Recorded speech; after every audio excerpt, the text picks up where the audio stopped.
Marc chapitre 9, le verset 31. Car il enseignait ses disciples et il leur dit, le Fils de l'homme sera livré entre les mains des hommes et ils le feront mourir. Et 3 jours après, il aura été mis à mort et il ressuscitera. Mais les disciples ne comprenaient pas cette parole et ils craignaient de l'interroger. Merci, parole du Seigneur. Nous allons ensemble. Pour la parole. Alors, mettez-vous s'il vous plaît. Et tout que nous avons étudié depuis hier, le tunnel de la destinée. En fait, le tunnel n'est pas forcément là. Le tunnel peut être un canal creusé, même souterrain, canal souterrain. Vous avez remarqué entre la Deuxième Guerre mondiale, depuis l'année 1939 et 1945, Hitler a dressé des tunnels. Donc, c'était capable, vous voyez, lorsque maintenant on est à Pologne, on n'a pas possédé le pays à Pologne, qu'est-ce qu'ils ont fait? La Timoli tunnel ici. Et tunnel wana est venu par moi inde. Si, c'est-à-dire que par moi, l'équipe d'un pays, c'est-à-dire que le roi des frontières, il y a la Timoli pour la salle, à traverser qui s'est, à Kétiji, à partir de Yawana Sikoyo, à créer une base militaire là-bas. Et à cause de la base militaire, on a reçu la charte de combat, qui sont la salle à délai. Sans pour autant qu'on ait laissé en compte. Et lorsqu'il y a comme sur la pointe d'attaque, qu'est-ce qu'ils ont fait? Écoutez les malais. Puis, en mer à l'en-haut, à tel lycée à Moliboso, il y a pays à Pologne. On a distraire pays voilà. Et lorsque l'armée dit les Babandi comme ça, allait faire Bunda. Et pourtant, pas attirer attention là-bas. Lorsque les Polonais ont eu attention, on va attirer vers les portes d'un pays. Vous regardez déjà, Allemand va protéger la Samabéli à travers Nini, à travers Tinel. Et qu'est-ce qui s'est passé? Donc, l'armée là, et s'est focalisé à côté. Baron Kuna va bimi la charge de combat, coincé Baron, va cercler Baron. Maintenant, les Polonais sont piégés. Pourquoi? Parce qu'à cause de la Tinel, la Tinel a permis aux Allemands de creuser ou de passer inaperçus. C'est ainsi que l'armée polonaise était coincée. Ils sont pièges. C'est alors on a dévasté les pays polonais. Donc, ce que nous voyons maintenant là, c'est un pays qui a été reconstruit. Hitler avait dévasté ce pays. Mais il parce qu'il avait creusé un tunnel. Le tunnel, c'est une voie qui permet d'atteindre une destinée. D'atteindre une destination. Alléluia. Amen. Pourquoi? On dit les tunnels de la destinée. Tout le monde, nous sommes emprisonnés dans cette tunnel. Chacun d'entre nous a sa tunnel. Chacun d'entre nous a sa destinée. Quand on parle de la tunnel de la destinée, on fait allusion à toutes les choses qui nous arrivent dans le couloir de nos vies. Comme je vais le dire, chacun d'entre nous a son tunnel. J'ai mon tunnel, toi aussi tu en as. Chacun d'entre nous a la destinée aussi. La destination et la destinée, c'est presque la même chose. Mais la différence, c'est que la destinée, c'est l'endroit où on se trouve. Mais la destination, c'est l'endroit où on va arriver. Destinée, c'est là où on se trouve. Vous voyez? Mais ce n'est pas. Mais tu es destiné à devenir ce que tu es. Dans le plan de Dieu, tu savais qu'un jour, il va le terminer. Ta destinée. Et moi, je suis maintenant aussi. Ta destinée. Et toi aussi, tu es. Ta destinée. La destination. Mais là où nous arrivons, c'est là où ce jour où nous sommes arrivés, cela change les noms. C'est appelé la destination, maintenant c'est les destinées. Alléluia. Donc chacun d'entre nous a sa destinée. Tu as aussi ta destination. C'est la question que je te pose ce matin. Où tu es? Où vas-tu? Ces personnes définissent mal leur destinée et leur destination. Tu vois que je ne peux plus faire ce matin. Maintenant, 2027, ne c'est pas la même chose. C'est pas la même personne. Elles sont célibataires maintenant. Que Dieu avait prévu pour toi 2026. 2027, tu seras appelé marié. Les gens vont se marier. Les gens vont trouver l'emploi. Les gens vont trouver le travail. Pourquoi? Pour leur destination. C'est Dieu quelque part. C'est quelque part. Quelque part. On va quelque part. Ça ne limite pas aujourd'hui. Ça ne limite aujourd'hui. Ça ne limite aujourd'hui. La destination, c'est Dieu qui connaît. C'est Dieu qui connaît. Pourquoi? C'est pas ta conscience. Nous ne te considérons pas comme des pauvres. Ta conscience. Laisse pas emporter par les considérations. C'est pas ta conscience. Mais je garde ta vie. Entre tes propres mains. Tu vas devenir des mains. C'est ce que toi tu vas déterminer. Et toi tu vas décider. Nous sommes on décidé. Amen. On décidé de l'autre side au comme un lobby. Amen. Comment lui par accident, au comment lui par inattenté, au comment on hasard maté, mais au comment on par détermination au sani, aux autres déterminer la destination aux alentours de son que tu viens de venir. C'est ta destinée. C'est ta destination. La destination, voilà, quitter entre les destinées et la destination. Un tunnel tracé. Et dans le tunnel, a placé beaucoup de choses. Voilà pourquoi il va dire à Jérémie, tu le sais de ta mère. Tu t'es déjà connu et je t'ai choisi. Alléluia. Tu le sais de ta mère. La destinée ou la destination a été tracée. Le plan merveilleux a été tracé par le plan merveilleux. Amen, amen. Nous quittons quelque part pour arriver quelque part. Nous quittons un endroit pour arriver dans un autre endroit. Le trajet que nous faisons, ce trajet, ça s'appelle le tunnel. Pourquoi le tunnel? Remarquez l'histoire où je vais le partager avec toi. Quand Hitler et son armée avaient tracé le tunnel, l'armée était condamnée. Le tunnel là. Dans le tunnel, il n'y a pas de raccourci. Dans le tunnel, il n'y a pas de saut de boudon. Dans le tunnel, il n'y a pas de raccourci où on peut passer pour atteindre l'objectif d'une manière rapide. Dans le tunnel, nous sommes condamnés. On a passé uniquement par ces canaux. On a passé uniquement par ces voies. Le tunnel est différent avec le chemin. Le chemin, on commence à connaître la zone qui est. On a des salons. Et donc, les élèves qui ont fait ça, ils ont raccourci, ils ont traversé, on a dit, mais on a facilité la ligne, raccourci rapidement. On est là. Et sur le tunnel, les gens qui sont là, donc on a la carte tunnel et la ville, on a colonné la carte tunnel. Tout ce qui va t'arriver, et comment on a la place pour échapper. Et voilà pourquoi tu peux demander d'une personne. Il a la carte tunnel et gauche parfois. Il fait la carte tunnel, c'est plus ça. Et c'est parce que ça nous permet d'aller à la carte tunnel. On ne peut pas venir pour t'encourager dans le mal. Mais même si on appelle on s'en a laissé un mot, et ça, on a permis et comment. Et comme après on avance dans le maladie, mais comme il a eu pour que on soit les sols un jour nappé, Nazara qui moulambou, un jour nappé, Nazara qui courait des chicons, un jour nappé, Nazara qui va errer, un jour nappé, Nazara qui avant la balle, un jour nappé, nous serons les gens à tirer la destinée et vraiment nous doit échapper. Nous sommes tous condamnés. Alléluia. Nous sommes tous condamnés. La tunnel a prévu. La Simanaro Oseka, la Simanaro a fêté, ma tombe a commissaire, a honoré, a humilié, Niosuana, et dans la carte tunnel, et vous pouvez Akima, et tu es condamné. Moi aussi, je suis condamné par les tunnels de ma destinée. Moi aussi, je suis condamné par les tunnels de ma destinée. Tout ce qui t'arrive, c'est comme il a pas de bien ça. Mais ça, Alexandre, tout le monde est encore à la taille à quoi. Ça dit, allez, Canada, il a permis Israël à côté de la carte Cana, mais avant d'aller à Cana, la terre promise na Yohana, il faut aller Cana dans l'esclavagisme.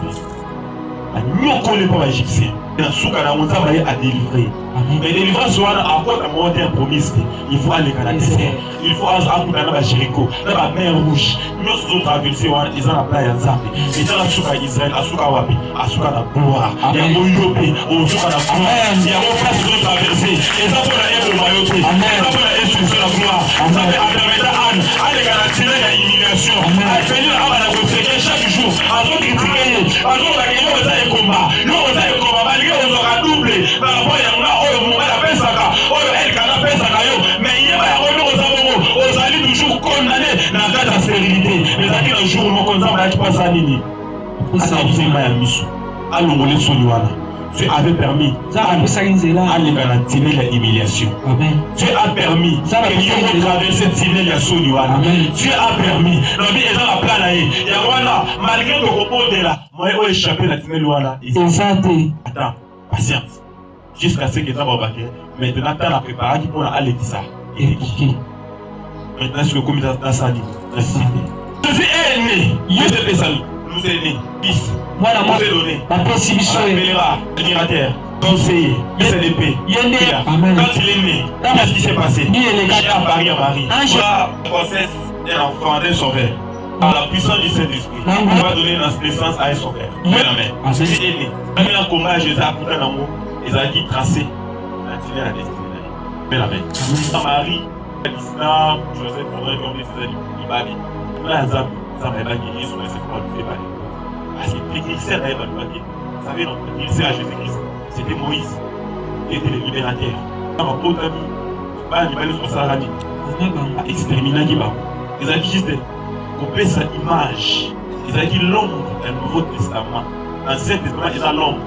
Ils ont dit on a encore la dodo. Pour l'autre, nous avons la réalisation du Nouveau Testament. Donc tout ce qui s'est passé là-bas. Viens Joseph, ils ont dit viens Jésus Messie. Viens Moïse, ils ont dit viens Jésus Messie. Amen, amen. Amen. Qu'est-ce qui s'est passé? On a dit ça Jésus. On a dit ça Jésus, c'est l'Égypte. Par là, papa adoptif. C'est par là, dans mon amour, c'est par exemple ça qui est babé. Arrêtez ça qui est babé, ça qui est la place. Il faut se mettre à l'ouïe. Comment dans la vie de Jésus, qu'est-ce qui s'est passé? Lorsqu'il est revenu, dans sa sagesse et son intelligence, il a commencé à impacter le monde. Moi-même, les gens commencent à dire il n'y a pas une personne par là comme cet homme. Maintenant, à recevoir la gloire. Il a commencé à recevoir. Jésus a commencé à être glorifié. Quand il te tient, vous avez la solution. Quand il arrive dans un pays, il y avait des gens qui venaient demander à Jésus. Permets à nos peuples, toucher même des vêtements, qu'ils soient guéris. Parce que Jésus permet. On a assimilé là-bas Jésus Messie, il va s'allier. Quand on a fait ma perte de santé, je suis à comme la ville, mon village, moi, c'est qui permet de m'habiter sur dans les passes. Il y a assimilé Jésus Messie à Biki. Il y a assimilé à Biki.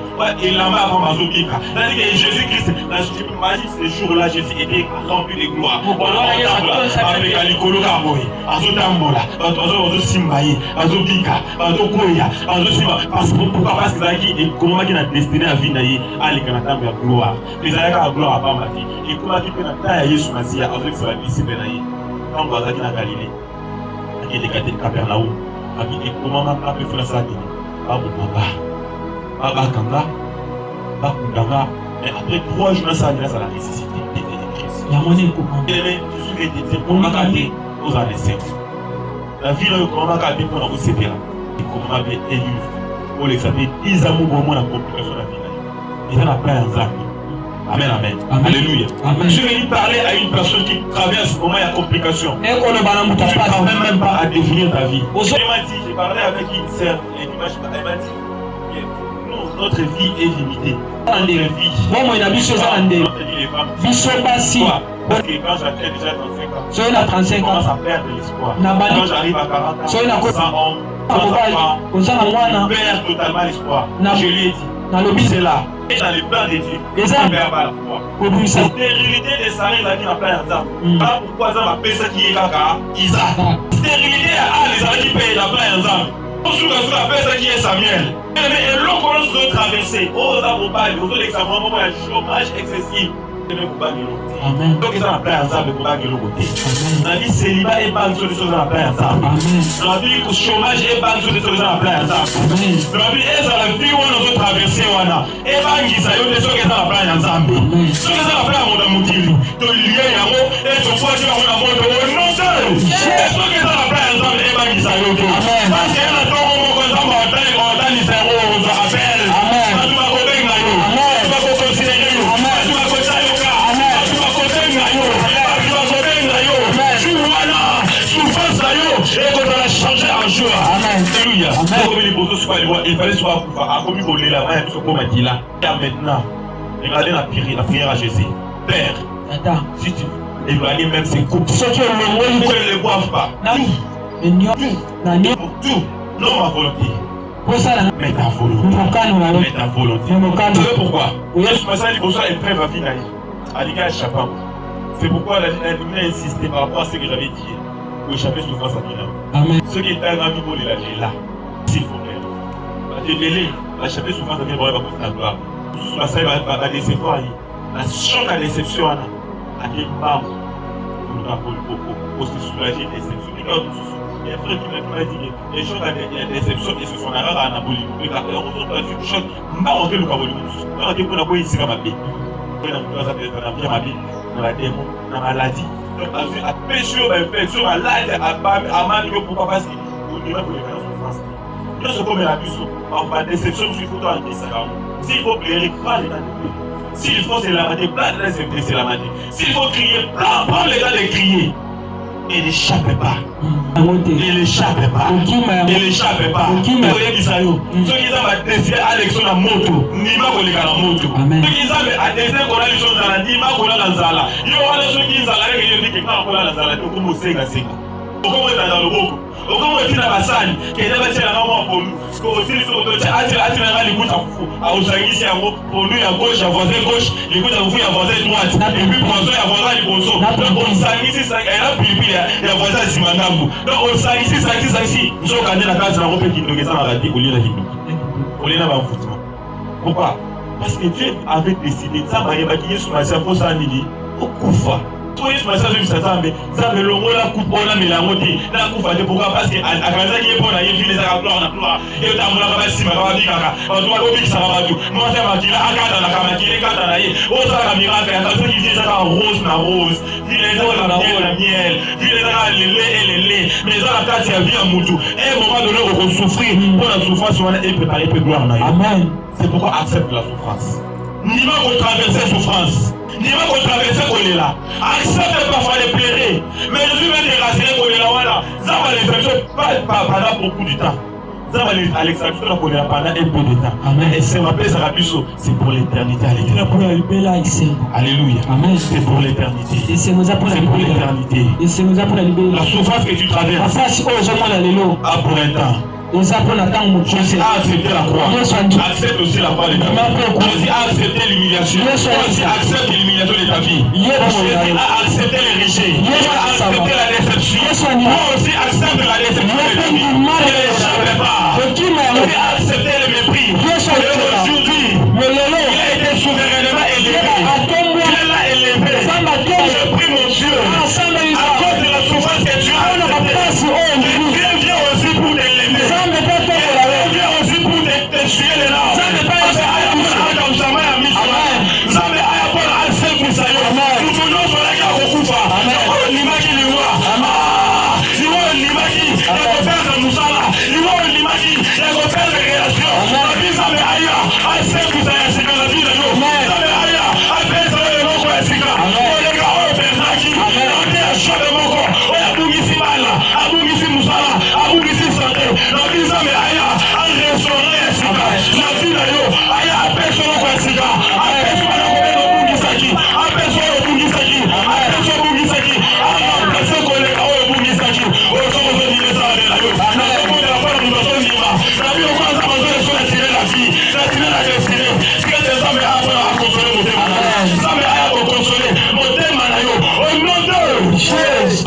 À Dieu. Nous sommes debout là-dessus. Nous allons prier à Dieu. Par rapport à l'épreuve, on joue les ça. On joue l'ensemble et à appeler force.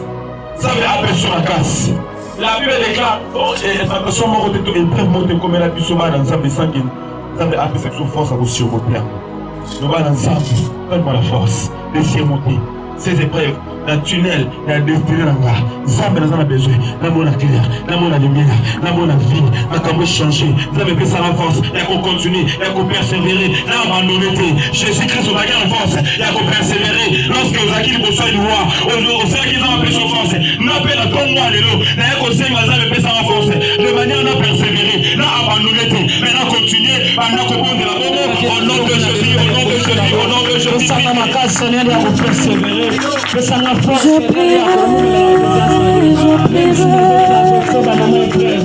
prierai, si je ne prie pas, Satan s'apprendra en moi. Je prierai,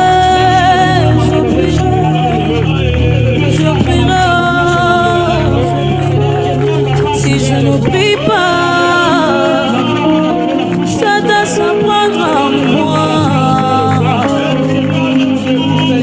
le matin, je prierai, à midi, je prierai, même la nuit, je ne lâcherai pas de te chercher, je ne lâcherai pas de te chercher. Le matin, je prierai, à midi, je prierai, il est dit, tout le monde se moquera de votre souffrance. Mais un jour, votre souffrance se changera en joie. Un jour, votre mépris se changera en joie. Moi, j'ai pris mon Dieu ce matin qu'il change tes mépris, qu'il change ta souffrance. Et les gens qui se moquaient de toi, qu'ils applaudissent maintenant pour toi. Et les gens qui te condamnaient, que j'étais sévère. J'ai pris le ciel. Et ces mêmes personnes deviennent un témoignage pour toi.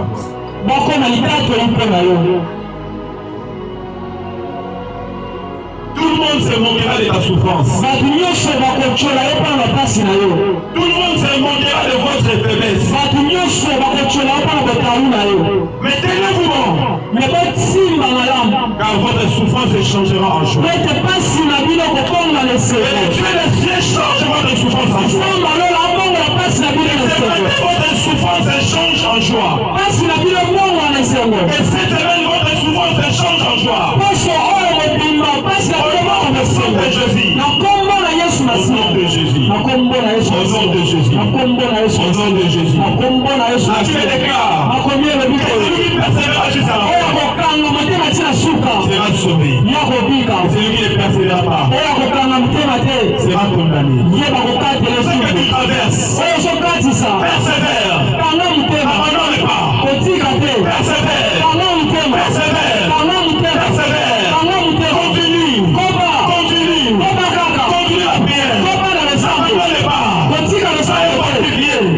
Soyez fortifiés.